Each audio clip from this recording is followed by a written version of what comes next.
Hello friends, आज मैं ये हल्दी चंदन की ब्लीच कर रही हूँ। तो ये एक एंटीसेप्टिक ब्लीच होती है। जब भी हमारे चेहरे पे कोई पिगमेंटेशन होती है या फिर रैशेस होते हैं तो ये हल्दी चंदन की ब्लीच बहुत सूट करती है। तो इसके लिए हम जो एक्टिवेटर है वो थोड़ा सा कम डालेंगे। जब किसी के फेस पर रैशेज़ या पिगमेंटेशन होती है तो कम डाल के हम पूरे फेस पर ब्लीच करते हैं। अब जब हम ब्लीच कर रहे थे तो हमको 15 मिनट चाहिए होते हैं। उस ब्लीच के बीच में हम लोग फ्री होते हैं। उस बीच हम लोग सोचते हैं कि चलो उस समय भी एक हमारा टाइम होता है जो हम उसमें वैक्स कर सकते हैं। तो हम हैंड वैक्स कर रहे थे। उस समय तक मेरी गर्ल्स चली गई थी, जो गर्ल्स काम करती है मेरे साथ। तो पूरा वीडियो बनाने का मुझे पूरा मौका मिल गया था उस समय। तो मैंने हैंड वैक्स इसी में जॉइन कर दिया, इस वीडियो को भी, क्योंकि वो एक समय होता है जब इस समय हम अपना पूरा टाइम एक पूरा वीडियो बनाने में कर सकते थे। हैंड वैक्स इनके बिल्कुल लाइट हेयर्स थे, तो मैंने ही इनको एडवाइस दी थी कि आपकी जो डेड स्किन है हाथों की वो आप रिमूव करवा सकते हो। तो इन्होंने भी कहा कि हाँ, मेरे हाथों पे डेड स्किन है तो आप रिमूव कर दीजिए इसको वैक्स से। तो मैंने उसको वैक्स से रिमूव करा। तो जहाँ जहाँ पे हम वैक्स लगाते हैं उसके 2-3 बार उसको इसलिए निकालते हैं क्योंकि उससे डेड स्किन हमारी रिमूव होती है। ये ज़रूरी नहीं है कि हमने वैक्स लगाई और एकदम से हटाया और उसके बाद नहीं लगाया। 3-4 बार उस स्ट्रिप को वहीं पे लगाइए तो उससे पूरा डेड स्किन हमारी रिमूव हो जाती है। और ऐसे ही हमारे हाथों के जो आगे का पोर्शन होता है उसमें भी ऐसे ही करना चाहिए कि आप वैक्स लगाइए और वैक्स लगाने के बाद में जब आप रिमूव करते हैं तो उसी प्लेस से आप 3-4 बार रिमूव करिए। मेरे क्लाइंट को मेरी वैक्स करी हुई बहुत अच्छी लगती है, लेकिन ऐसा नहीं होता कि हर बार मैं ही वैक्स करूं या मेरा ही फेशियल हो। तो जैसे जैसे मैं अपनी गर्ल्स को बुलाती हूँ वो लोग कर देती हैं, लेकिन इस समय मेरे को पूरा का पूरा वीडियो बनाने का पूरा मौका मिला था तो मैंने इनका पूरा वीडियो बनाया। कुछ मैं उस समय फ्री भी थी तो ये भी मुझे चांस मिल गया था फ्री होने के बाद कि मैंने कहा चलो आज पूरा इनका बता देती हूँ कि ब्लीच के बीच में हम वैक्स भी कर सकते हैं। क्योंकि वही टाइम हमारा ऐसा होता है कि हम ब्लीच हमारी लगी हुई होती है, 15 मिनट हमको मिलते हैं और उस 15 मिनट में हम अपने क्लाइंट का कुछ भी काम कर सकते हैं जो उन्होंने एक्स्ट्रा वर्क करवाना होता है साथ में। तो ये सब चीज़ हमारे वैसे तो पैकेज में भी आती है, हम पैकेज में भी निकालते रहते हैं, लेकिन ये पैकेज में नहीं थी तो उनका मैंने अलग अलग पूरा पूछ लिया था कि क्या क्या करवाना है आपको। तो वो करवाती चली गई थी अपना। उनको फेस पर भी अच्छा फील कर रही थी क्योंकि फेस पे भी जैसे पहले वो कहीं और ब्लीच करवाती थी तो कहती थी कि टीयर्स आते थे मैम उसमें, लेकिन आपकी ब्लीच में ना तो मेरे आंखों में टीयर्स आए, ना बैड स्मेल थी और ना ईचिंग थी। उनको बहुत अच्छा फील कर रही थी वो। बहुत अच्छा आराम से उन्होंने ब्लीच करवाई और दोनों हाथों पे उनका वैक्स था तो धीरे धीरे करके मैं वैक्स भी कर रही थी। जब हमारी कोहनी का पोर्शन आता है उस कोहनी के पोर्शन में भी हमको आराम से वैक्स लगा के 3-4 बार उसको रिमूव करना होता है। क्योंकि कोहनी हमारी वैसे क्लीन नहीं कर पाते हम, जो हमारी सोप वगैरह हम यूज़ करते हैं उसमें हमारा इतना अच्छे से क्लीन नहीं हो पाती। लेकिन जैसे हम वैक्स लगाते हैं वैक्स से हमारी जल्दी क्लीन हो जाती है। तो इसमें आप जैसे वैक्स करते हैं, वैक्स के बाद आप हल्का सा स्क्रब भी करवा सकते हैं इसमें और पैक भी लगवा सकते हैं। अगर आपको नीड होती है उस चीज़ की तो आप वो सब चीज़ भी करवा सकते हैं साथ में। लेकिन इनको नहीं करवानी थी, लेकिन मैं इनको बता रही थी कि अगर आपको टैनिंग निकलवानी है तो आप हैंड स्क्रब भी आते हैं जो मैनिक्योर पेडिक्योर में काम आते हैं, वो हम स्क्रब भी आफ्टर वैक्स कर देते हैं।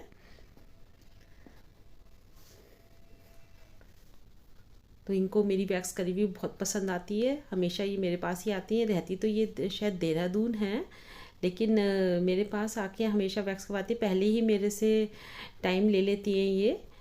इनका अपॉइंटमेंट होता है कि भाई मुझे इस समय आना है, तो और इनका बेबी भी है जो वो देखने की वजह से कि मेरे को जो जल्दी जाना होता है इनको घर, तो इनको मैं टाइम देकर ही बुलाती हूँ। तो ये सब चीज़ बहुत मायने रखती हैं आपका, कि आपका टाइम और उनका टाइम भी, दोनों का बचत होती है इस टाइम से, इस वजह से।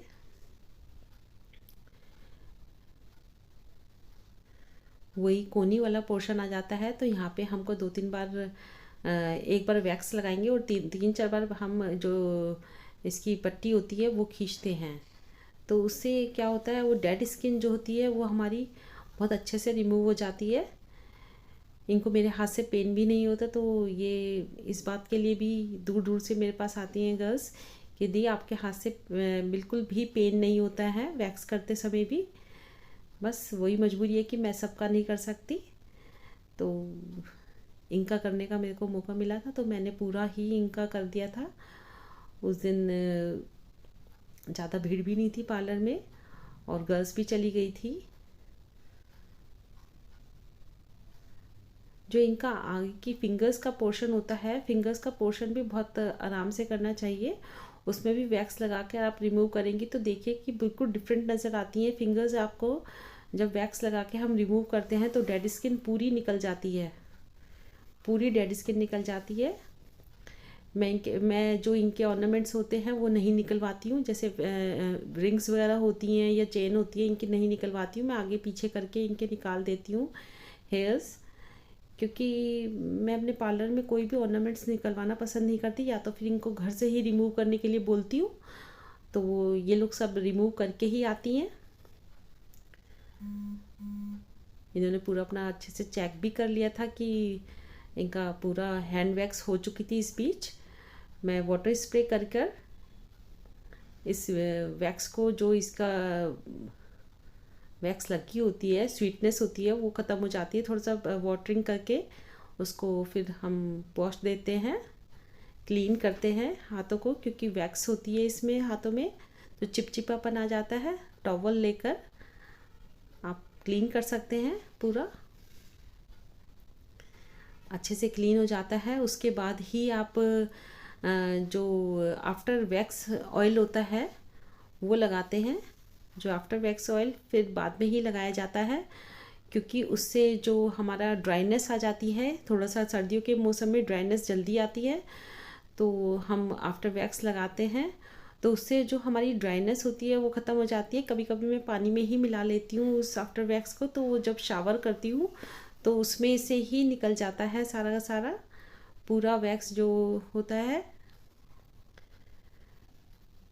अगर बाई चांस छोटे छोटे बाल कोई रह भी जाते हैं तो मैं थ्रेड से निकालती हूँ उसको, बिल्कुल क्लीन करके ही उनको फ्री करती हूँ मैं।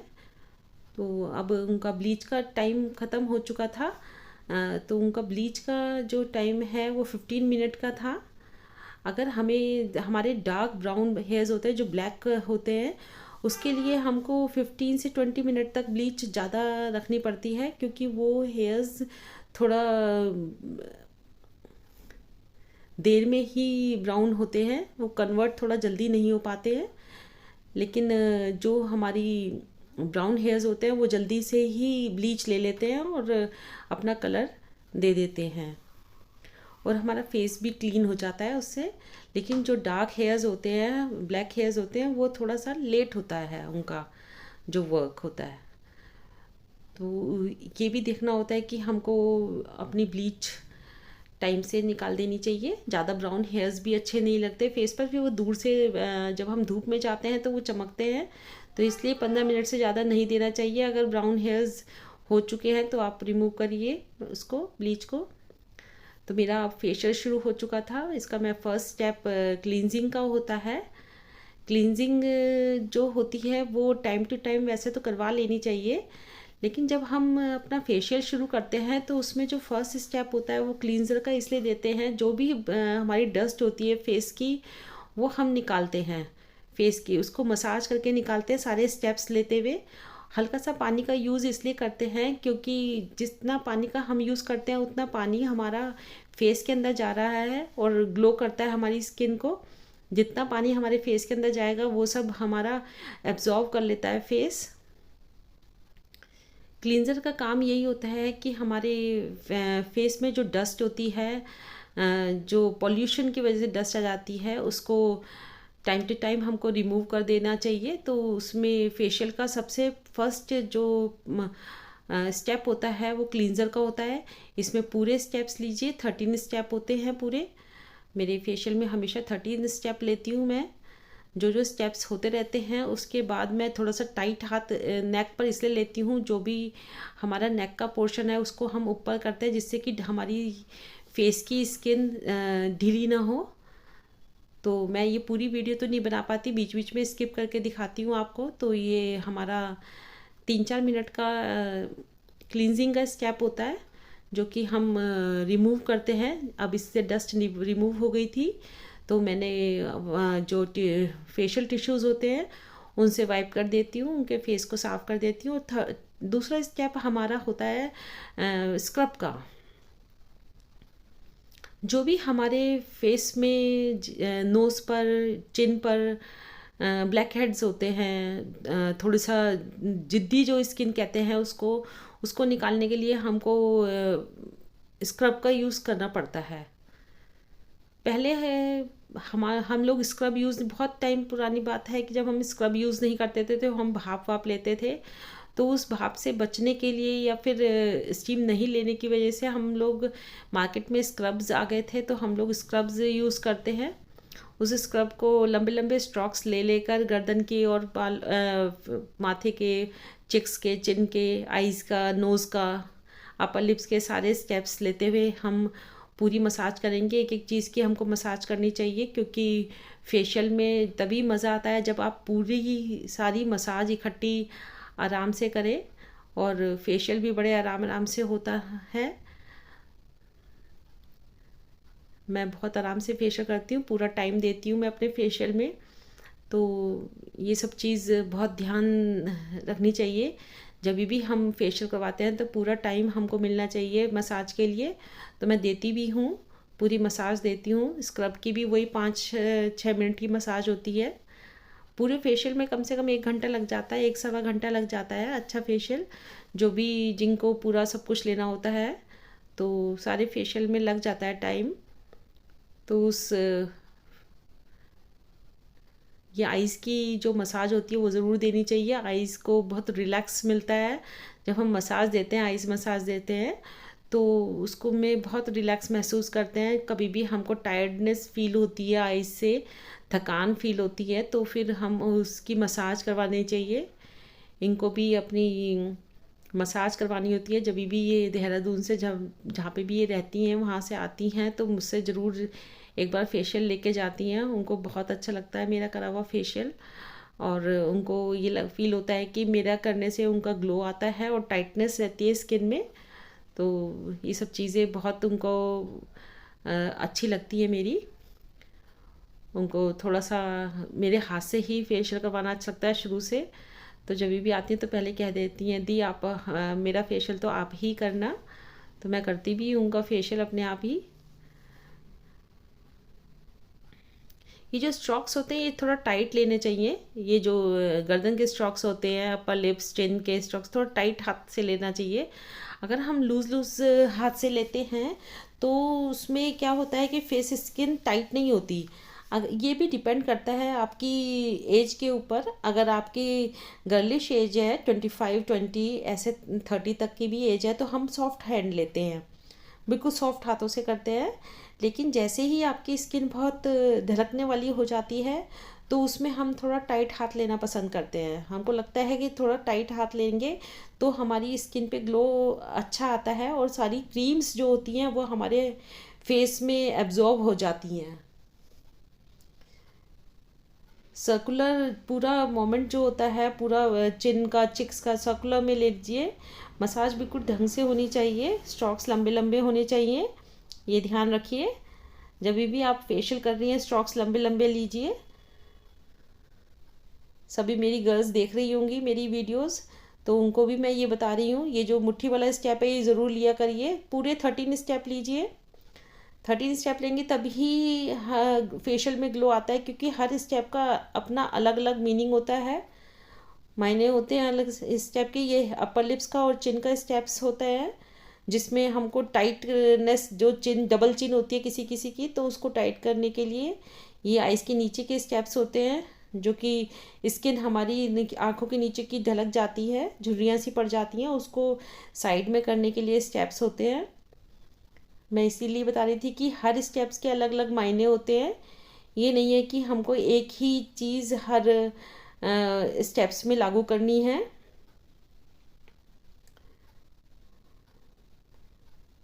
इन्होंने मुझे अभी थोड़ी देर पहले आपने देखा होगा, इन्होंने मुझे बैक मसाज के लिए भी बोला था, तो मैं इनको बैक मसाज भी दूंगी। इनको बहुत अच्छी मसाज चाहिए थी, तो इनको बैक मसाज भी दी जाएगी। तो इनका पूरा बैक का पोर्शन क्लीन होता है बैक मसाज देकर।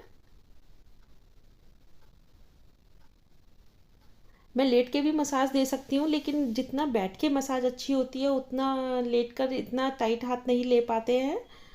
तो इनका बैक मसाज पूरा अच्छे से होना चाहिए था, तो वो बैठ के ही अच्छे से होता है। इसमें आप चेयर्स थोड़ी सी जो आराम चेयर होती हैं वो लीजिए, पार्लर चेयर्स जो होती हैं, तो इसको आप कितना भी पीछे और कितना भी आगे कर सकती हैं। इसको भी फिर मैंने क्लीन कर दिया, फेशियल टिश्यूज से क्लीन करती हूँ मैं। तो ये पूरी मसाज बैक की हो जाती है, और पूरा मसाज देती हूँ अच्छे से।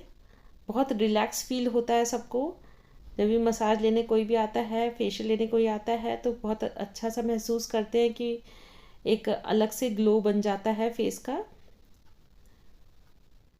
सारे स्टेप्स फॉलो करिए, वही 5-10 मिनट के पूरा स्टेप्स होते हैं। ये क्रीम से स्टेप चल रहा है, फेशियल क्रीम से फेशियल चल रहा है।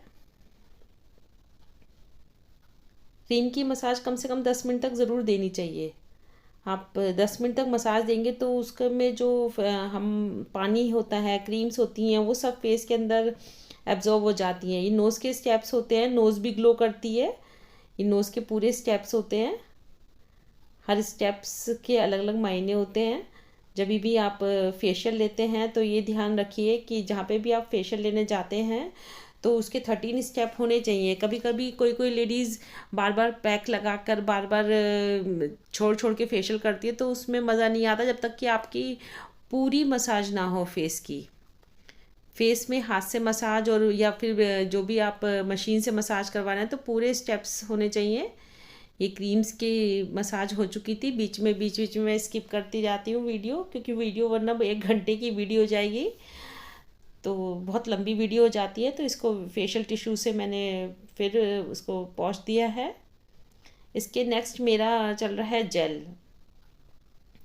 जेल हमारे फेस को बहुत शार्प करता है, ग्लो लाता है, जेल से ग्लो आता है, आँखों में चमक आती है, फेस पे भी चमक आती है। इसकी मसाज आप 2-3 मिनट या 4 मिनट तक दे सकते हैं, ज़्यादा इसकी मसाज की ज़रूरत नहीं होती। ये तो फेस में एक बार लेके पूरा एब्जॉर्व करना होता है इसको भी। मसाज के स्टेप्स लास्ट तक वही रहेंगे, बस थोड़ा सा धीरे और थोड़ा सा तेज़ शुरू हो जाते हैं। ये थोड़ा टाइट और थोड़ा सा लूज़ शुरू हो जाते हैं। हमेशा टाइट भी नहीं लेते फेस पर, हमेशा लूज़ भी नहीं लेते। एक फ़ेस की अलग अलग बात होती है कि किस फेस पर हमको टाइट मसाज लेनी है और किस फेस पर लूज़ मसाज लेनी है। जब कभी कोई हैवी एज की लेडीज़ आती हैं तो उनके लिए हम लोग थोड़ा सा टाइट हाथ लेते हैं। पूरे पूरे जो अपने पाम्स होते हैं, हथेलियाँ होती हैं, उनके पूरे फेस पर घुमा घुमा के हम मसाज इसलिए देते हैं कि जिससे कि उनको रिलैक्स फील हो। उनको जो क्रीम्स जा रही हैं उनके फेस पर, पूरी क्रीम्स अंदर की तरफ जानी चाहिए, और जाती भी हैं, क्योंकि बाहर तो कुछ निकलता ही नहीं है, सब क्रीम्स फेस के अंदर ही जाती हैं। फेस एब्जॉर्व कर लेता है, उससे ही ग्लो आता है पूरे फेस पर। फेशियल का ग्लो तभी बनता है जबकि आपके पानी, फेशियल क्रीम सब कुछ जाए उसके अंदर। तो ये सब चीज़ बहुत ज़रूरी होती है देखने के लिए कि फेशियल हमारा सही से हो रहा है या नहीं हो रहा है, सारे स्टेप्स सही से हो रहे हैं नहीं हो रहे हैं। तो आप इन सब बातों का ध्यान रखिए, और ये भी ध्यान रखिए किसी की ऑयली स्किन होती है, किसी की ड्राई होती है। ड्राई स्किन पे ज़्यादा क्रीम्स यूज़ होती हैं और ऑयली स्किन पर कम क्रीम्स यूज़ करनी चाहिए। सर्दियों में आप थोड़ा सा ज़्यादा क्रीम्स यूज़ कर भी लेंगी तो भी बहुत अच्छा ग्लो आ जाता है सर्दियों में। और फेस पैक थोड़ा सा जल्दी हटाइए सर्दियों का, और गर्मियों में थोड़ा सा देर से हटाया करिए फेस पैक हमेशा। फेस पैक का भी एक अपना नया रोल होता है, अपना अलग से रोल होता है इसमें। आपका फेस जो हमारे जो पोर्स हमारे खुल जाते हैं फेशियल करने से, तो वो पोर्स हमारे बंद हो जाते हैं। हमको पैक देना बहुत ज़रूरी हो जाता है। और इसका पैक बहुत अच्छा था फेशियल का, और इसको कहीं से मेरे को मोटा देना पड़ रहा था क्योंकि वहाँ से उनकी स्किन लूज़ थी, तो मैंने वहाँ पे मोटा पैक लगाया था। और जहाँ से इनकी स्किन टाइट थी तो मैंने को वहाँ पे मोटा पैक लगाने की ज़रूरत नहीं थी। तो मैंने नेक तक का पैक इसलिए लगाया है क्योंकि नेक पर भी इनको ज़रूरत थी, और आइज़ के ऊपर थोड़ा सा ढीली स्किन थी, तो मैंने एक दो जगह मैंने टाइट टाइट पैक लेके तब लगाया था। हर बात पे मतलब देखा करिए कि कहाँ पे हम कोई चूक तो नहीं कर रहे हैं फेशियल में।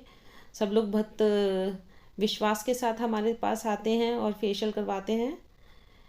तो मैंने ये ऑक्सीजन फेशियल था मेरा, ये पूरा अब ये पैक लगा है, ये ऑक्सीजन फेशियल है पूरा।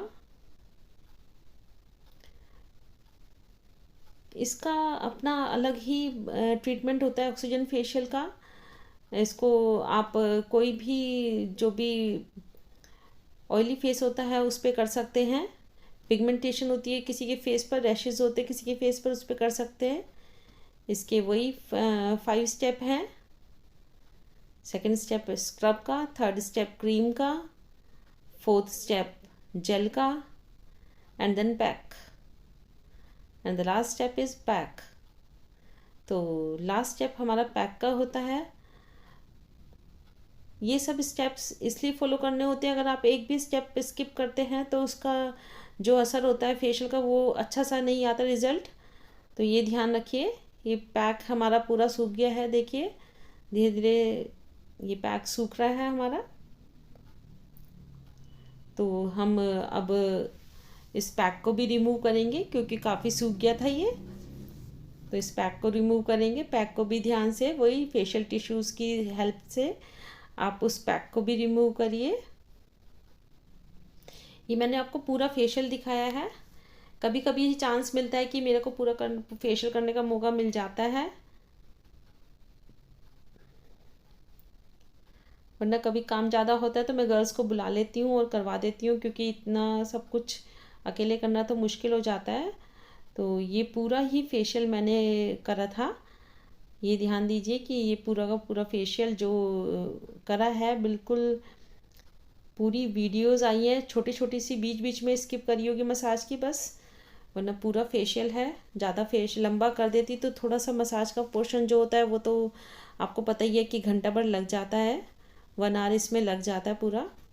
अच्छे से उसको रिमूव करिए जो हमने पैक लगाया है। बार बार वॉश करते रहा करिए अपने फेशियल टिश्यू को, और टॉवल से आप पूरा पोंछिए उनका फेस, टैप टैप करते हुए। रगड़ के नहीं पूछते कभी भी टॉवल से। तो ये पूरा फेशियल हुआ हुआ है। इनको कटिंग भी करानी थी तो बोल रही थी कटिंग भी होनी है मैम मेरी, तो मैंने इसी चेयर पर कटिंग करने की सोची। थोड़ा सा इनको लुक आगे से थोड़ा सा शॉर्ट करवाने थे। तो यही सब मेरा पूरा लंबा वीडियो इसी वजह से हो गया था कि मैं इसी वीडियो में सब कुछ ले रही थी, अलग अलग से वीडियोस नहीं बनाई थी मैंने। और वैसे तो चेयर अलग है कटिंग की, लेकिन मैंने यहाँ पे ही कटिंग करने की सोची, तो कि मैंने सोचा मैं कहा चलो यहाँ पे ही कटिंग कर देती हूँ मैं आपकी। वही मेरा फर्स्ट स्टेप जो होता है उसको बांधना होता है कटिंग में। फर्स्ट स्टेप इनको शॉर्ट करवाना था, आगे आगे से कटिंग थी इनकी शायद।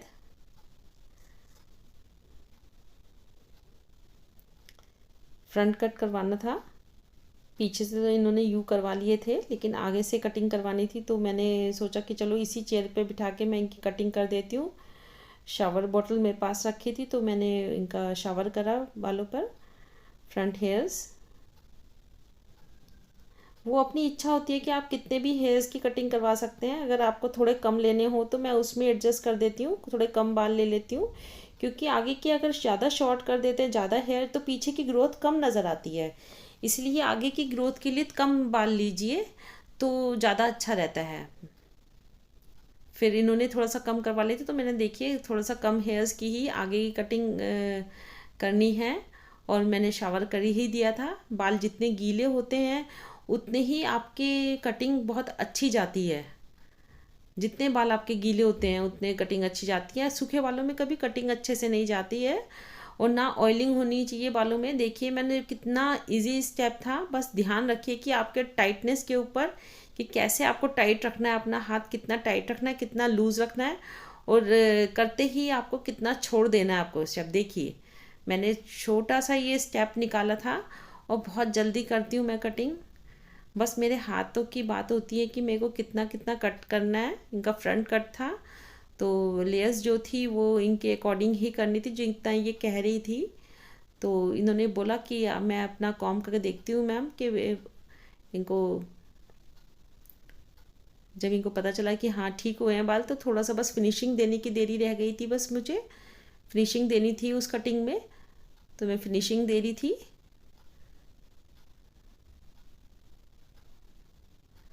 थोड़ा सा और शॉर्ट करवाए थे हेयर्स। एक्चुअली में क्या होता है कि मैं एक बारी में अगर आप शॉर्ट कर देंगे हेयर्स, तो आपके पास कोई ऑप्शन नहीं बचता कि आप कितने लंबे तो कर ही नहीं सकते। शॉर्ट तो आप कितने भी कर सकते हैं। तो ये ध्यान रखिए, एक बारी में कभी शॉर्ट नहीं करनी चाहिए कटिंग। दो बारी में करो, तीन बारी में करो, लेकिन एक बारी में कभी मत करना, क्योंकि उसमें आपको क्या होता है, आपको परेशानी खड़ी हो जाएगी। बाई चांस क्लाइंट को नहीं चाहिए होती इतनी शॉर्ट, और आपने एकदम से शॉर्ट कर दी, तो फिर उनको जो चाहिए था वो नहीं मिलता। ये पीछे के बाल तो लंबे ही थे, इन्होंने फ्रंट कट करवाया था, बस आगे का थोड़ा सा शॉर्ट करवाया था।